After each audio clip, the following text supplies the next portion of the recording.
Təxminən 18-ci əsrin əvvəllərində Urmiya gölü ətrafında bir çox kəndlər var idi. Bu kəndlərin birində 3 dənə Ağcapan qardaş var idi. Bütün kəndlərə qarşı çıxmışlar. Nəysə, bunlardan ikisini öldürürlər, biri sağ qalır, çox svol uşaq olur. O bir kəndlərə də qarşı çıxır. Axırda bir dənə cahil çıxır bunun qabağına, başını əzib göndərir öz kəndinə ki, ay bala kəndimə gəl. Nəysə, bunun trek heç bir dəxlisi yox idi, keçək börsə. Beter, ki? İndi eyni bitdə bir buraya ne bax oyna. Özüm kiçik elədiyim işlər sadağı boyda.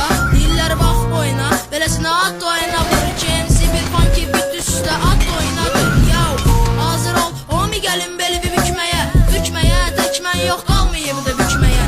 Ötkədə, denən nədir bizə verilən kütləyə. Reyp həvəsi zirzibili soxuşdurun kütləyə. İşte görə qırırdıqlarım hamısı küstü yavını. Az repdə hepsi çoxdur bir-birindən üstün hamısı. Bax gələcək hərə bizə 50 manat talib olsa da cam 100 verib deyəcəksiz üstü qalsın. Çoxu üzünü büzür az repdə